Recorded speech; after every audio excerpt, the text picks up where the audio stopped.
was in a stadium this size, I was dancing in heels and wearing a glittery leotard. This outfit is much more comfortable. I would like to say a huge thank you to NYU's Chairman of the Board of Trustees, Bill Berkeley, and all the trustees and members of the board, NYU's President Andrew Hamilton, Provost Catherine Fleming, and the faculty and alumni here today who have made this day possible. I feel so proud to share this day with my fellow honorees, Susan Hockfield and Felix Matos Rodriguez, who humble me with the ways they improve our world with their work.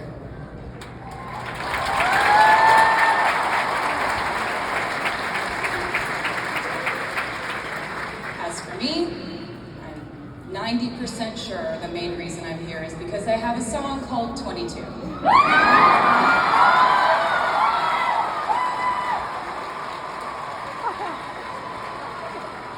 And let me just say, I am elated to be here with you today as we celebrate and graduate New York University's class of 2022.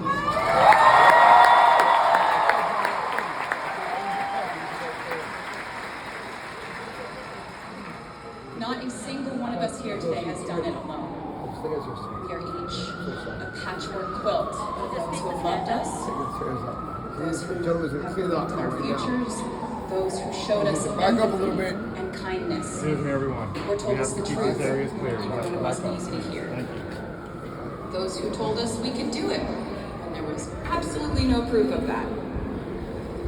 Someone read stories to you and taught you to dream, and offered up some moral code of right and wrong for you to try and live by. Someone tried their best to explain every concept in this insanely complex world to the child that was you, as you asked a bazillion questions, like, how does the moon work? And why can we eat salad but not grass? And maybe they didn't do it perfectly. No one ever can. Maybe they aren't with us anymore. In that case, I hope you'll remember them today. If they are in this stadium, I hope you'll find your own way to express your gratitude for all the steps and missteps that have led us to this common destination.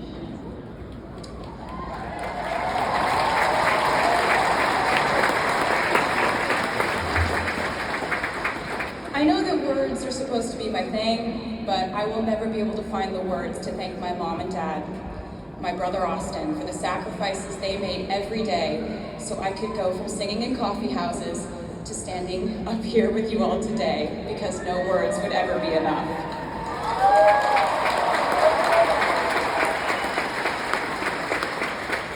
To all the incredible parents, family members, mentors, teachers, allies, friends, and loved ones here today who have supported these students in their pursuit of educational enrichment, let me say to you now, welcome to New York. It's been waiting for you.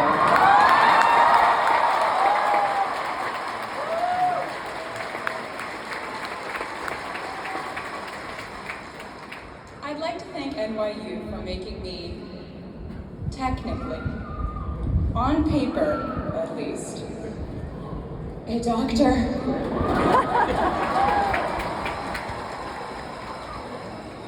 Not the type of doctor you would want around in case of an emergency. Unless your specific emergency was that you desperately needed to hear a song with a catchy hook and an intensely cathartic bridge section.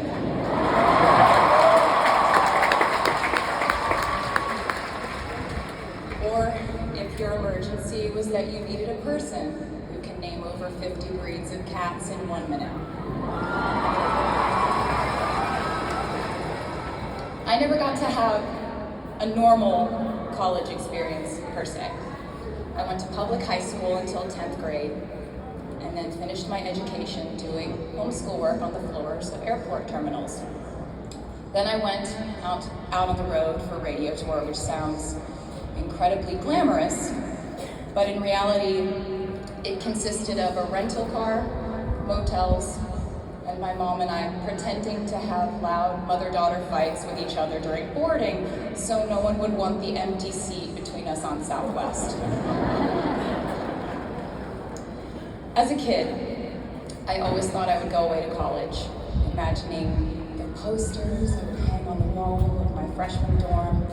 I even said the ending of my music video for my song Love Story at my fantasy imaginary college, where I meet a male model reading a book on the grass, and with one single glance, we realized we had been in love in our past lives.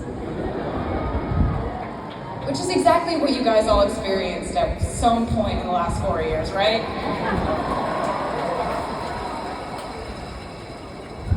But I really can't complain about not having a normal college experience to you, because you went to NYU during a global pandemic, being essentially locked into your dorms and having to do classes over Zoom.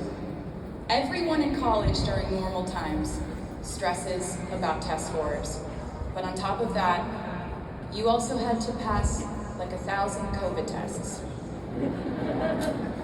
I imagine the idea of a normal college experience was all you wanted to.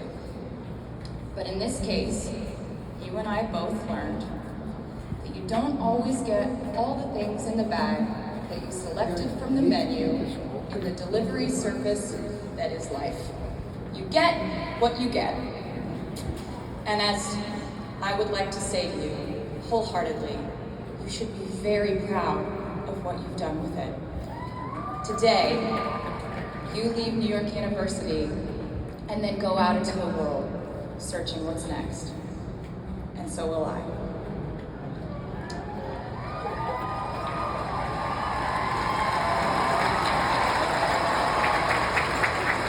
So as a rule, I try not to give anyone unsolicited advice unless they ask for it. I'll go into this more later. I guess I have been officially solicited in this situation to impart whatever wisdom I might have to tell you things that have helped me so far in my life. Please bear in mind that I in no way feel qualified to tell you what to do. You've worked and struggled and sacrificed and studied and dreamed your way here today. And so, you know what you're doing.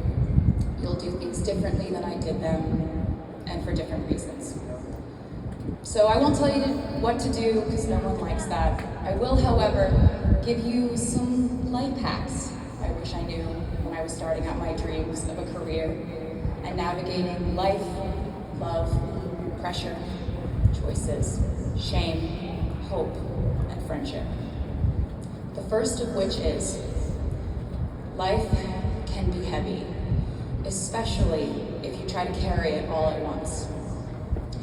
Part of growing up and moving into new chapters of your life is about catch and release. What I mean by that is knowing what things to keep and what things to release.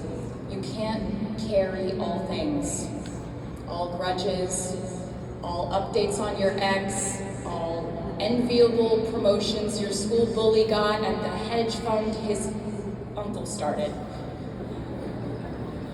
Decide what is yours to hold, and let the rest go. Oftentimes, the good things in your life are lighter anyway, so there's more room for them. One toxic relationship can outweigh so many wonderful, simple joys. You get to pick what your life has time and room for. Be discerning.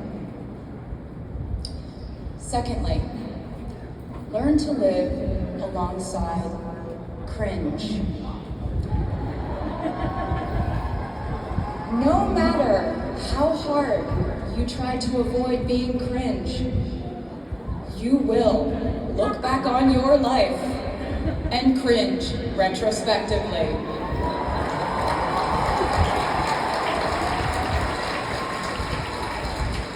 Cringe is unavoidable over a lifetime. Even the term cringe might someday be deemed cringe. I promise you, you're probably doing or wearing something right now that you will look back on later and find revolting and hilarious. You can't avoid it, so don't try to. For example, I had a phase where, for the entirety of 2012, I dressed like a 1950s housewife. But you know what? I was having fun. Trends and phases are fun. Looking back and laughing is fun. And while we're talking about things that make us squirm but really shouldn't, I'd like to say I'm a big advocate for not hiding your enthusiasm for things.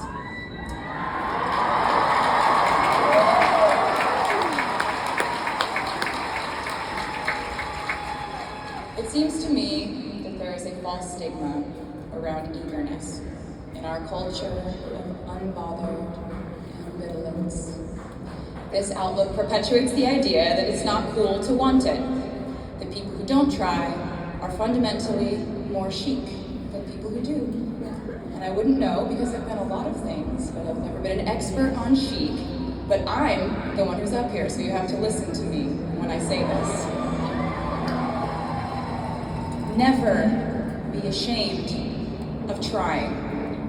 Effortlessness is a myth. The people who wanted it the least were the ones I wanted to date and be friends with in high school. The people who want it the most are the people I now hire to work for my company.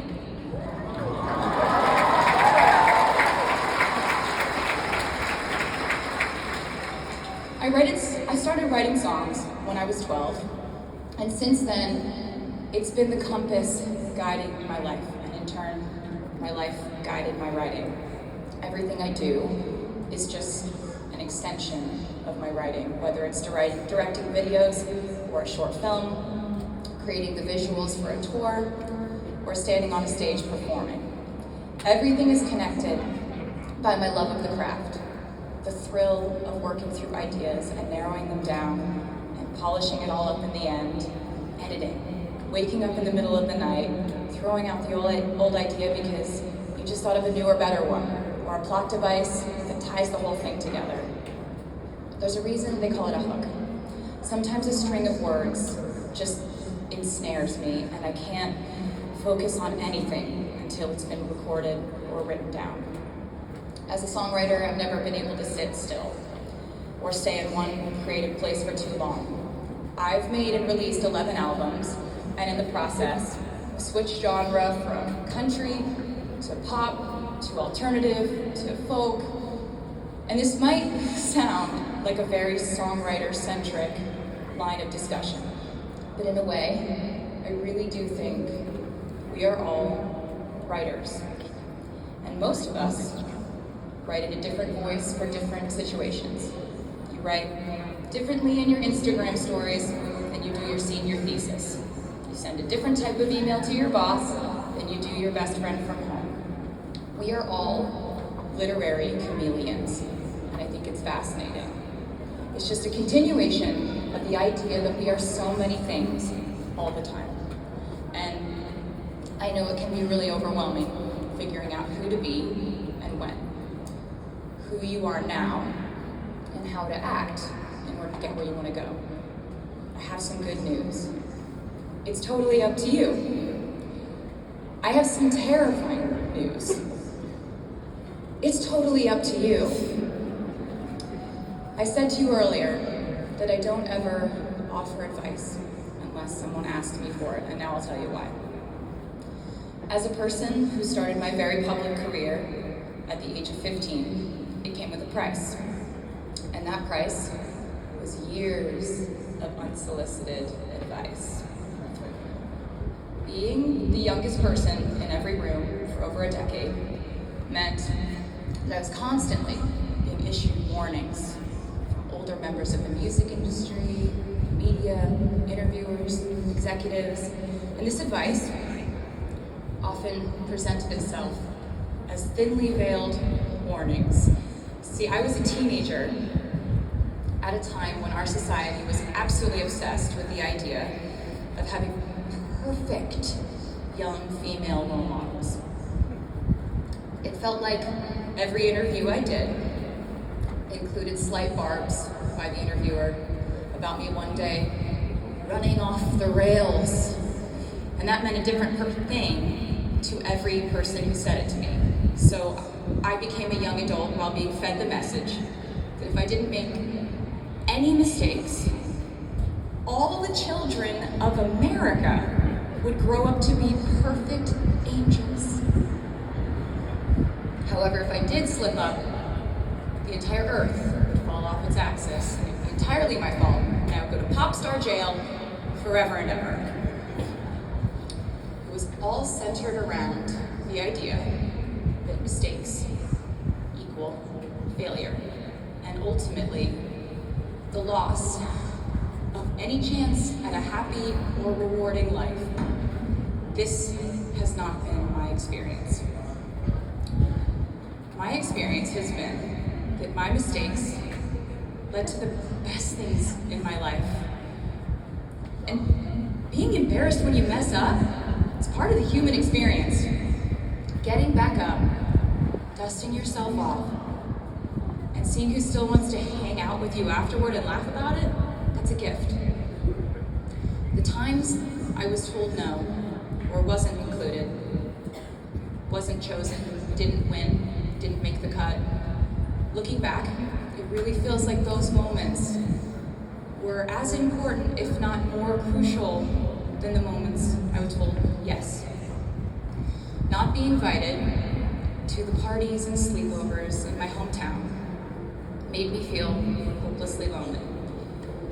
But because I felt alone, I would sit in my room and write the songs that would get me a ticket somewhere else. Having label executives in Nashville tell me that only 35-year-old housewives listen to country music, and there was no place for a 13-year-old on their roster, made me cry in the car on the way home. But then I'd post my songs on my MySpace, and yes, MySpace. And I would message with other teenagers like me who loved country music, but just didn't have anyone singing from their perspective. Having journalists write in-depth, oftentimes critical pieces about who they perceived me to be made me feel like I was living in some weird simulation. But it also made me look inward to learn about who I actually am. Having the world treat my love life like a spectator sport in which I lose every single game was not a great way to date in my teens and 20s. But it taught me to protect my private life fiercely. Being publicly humiliated over and over again at a young age was excruciatingly painful, but it forced me to devalue the ridiculous notion of minute by minute, ever fluctuating social relevance and likability.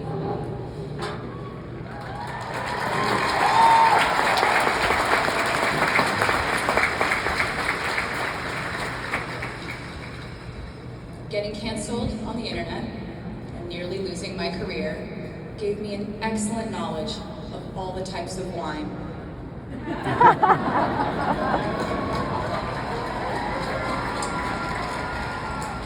I know I sound like a consummate optimist, but I'm really not. I lose perspective all the time.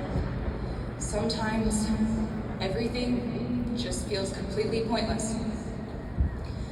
I know the pressure of living your life through the lens of perfectionism. And I know that I'm talking to a group of perfectionists because you are here today graduating from NYU.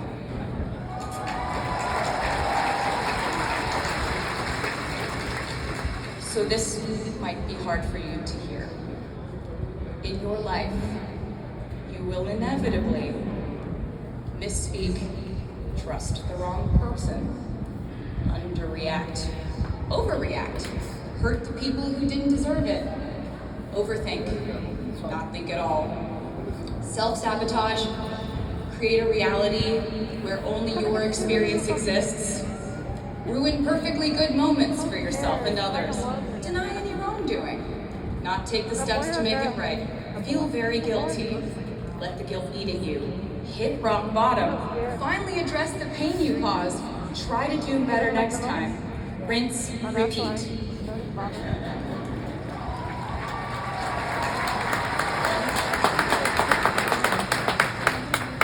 I'm not gonna lie. These mistakes will cause you to lose things. I'm trying to tell you that losing things doesn't just mean losing. A lot of the time, when we lose things, we gain things too. Now you leave the structure and framework of school and chart your own path. Every choice you make leads to the next choice, which leads to the next, and I know it's hard to know which path to take. There will be times in life where you need to stand up for yourself. Times when the right thing is actually to back down and apologize. Times when the right thing is to fight. Times when the right thing is to turn and run. Times to hold on with all you have. Times to let go with grace. Sometimes the right thing to do is to throw out the old schools of thought in the name of progress and reform. Sometimes the right thing to do is to sit and listen to the wisdom of those who have come before us. How will you know what the right choice is in these crucial moments? You won't. How do I give advice to this many people about their life choices? I won't. The scary news is, you're on your own now. But the cool news is, you're on your own now.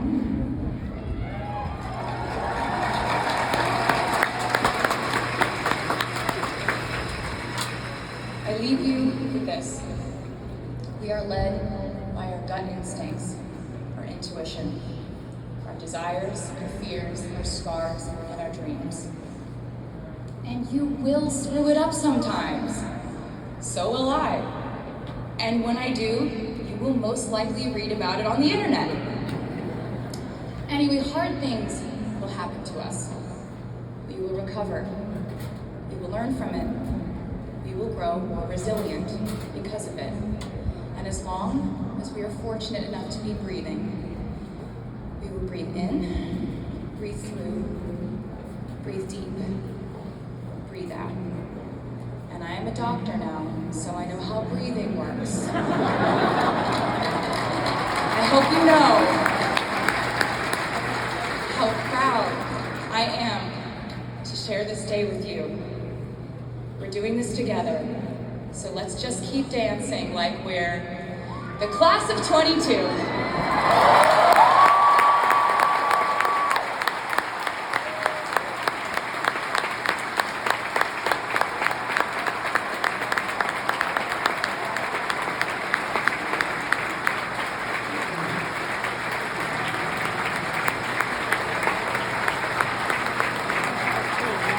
Please welcome the Steinhardt Singers with a tribute to New York City and the class of 2022.